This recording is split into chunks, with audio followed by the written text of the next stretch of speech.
तो Israel Hamas जंग के 32वें दिन इजराइल को एक और बड़ी कामयाबी मिली। 7 अक्टूबर के आतंकी हमले में शामिल हमास का एक और कमांडर ढेर हो गया। इस बीच इजराइल ने हमास पर हमला और तेज करने से पहले गाजा के लोगों को निकलने के लिए एक नया रास्ता बनाया है।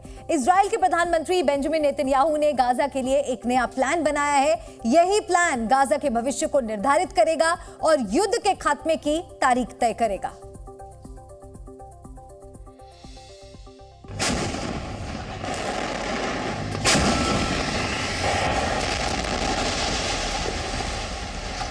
इजराइल की सेना गाजा में हमास के खिलाफ दिन रात बम बरसा रही है तो सुरंगों में आतंकियों की तलाश कर रही है।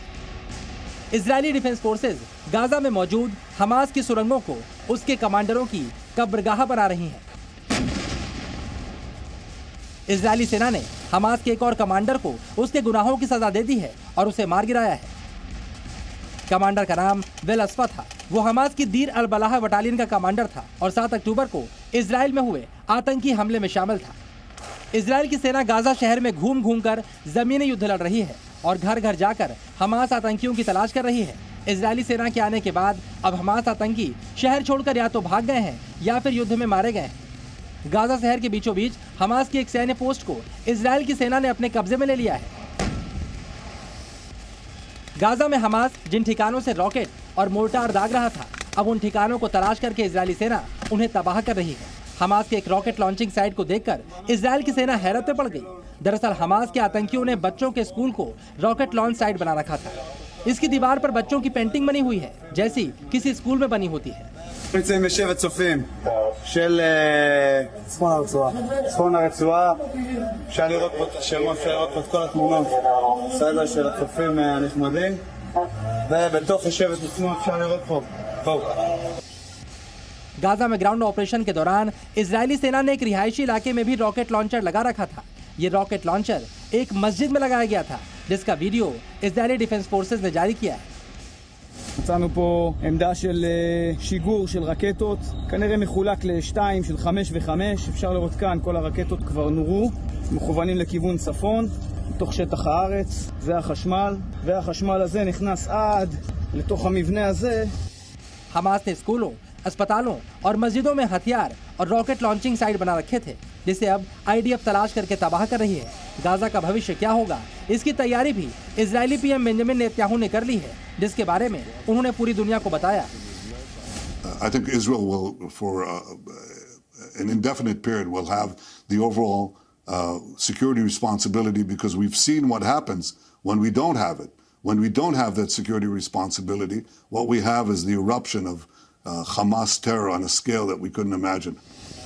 बेंजामिन नेतन्याहू ने साफ कर दिया है कि वो युद्ध के खात्मे के बाद गाजा की सुरक्षा कमान संभालेंगे ताकि फिर कभी हमास अपना सिर न उठा पाए। नेतन्याहू के बयान से साफ है कि इजराइल हमास के खात्मे तक गाजा में जमीनी युद्ध खत्म नहीं करने वाला। 7 अक्टूबर को हमास के आतंकी हमले के बाद का एक वीडियो इजरायली सेना ने जारी किया है।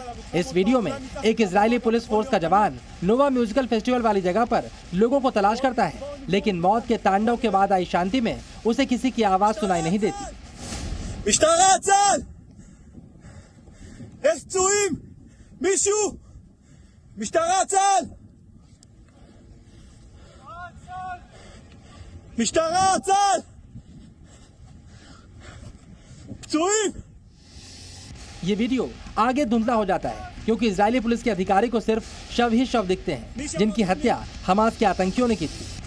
יש לי פה הרוגים. 1, 2, 3, 4 5 הרוגים.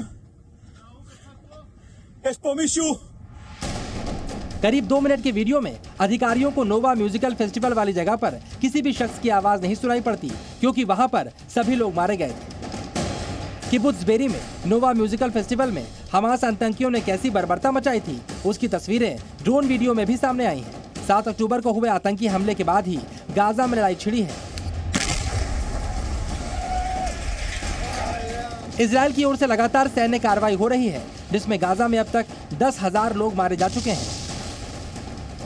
इसमें बड़ी संख्या में बच्चे हैं और 15 लाख लोग विस्थापित भी हो चुके हैं। गाजा के वॉर जोन में बचे हुए लोगों को बाहर निकालने के लिए इजरायली सेना ने राहत कॉरिडोर बनाया है जहां से फिलिस्तीनी नागरिक दक्षिणी गाजा जा सकें। सैकड़ों आम नागरिक हाथों में सफेद झंडा लेकर आगे बढ़ रहे हैं ताकि उन पर हमला ना हो। एक बार उत्तरी गाजा से आम लोग बाहर निकल जाएं, उसके बाद इजराइल इस इलाके में अपना हमला पहले से कहीं ज्यादा तेज कर देगा।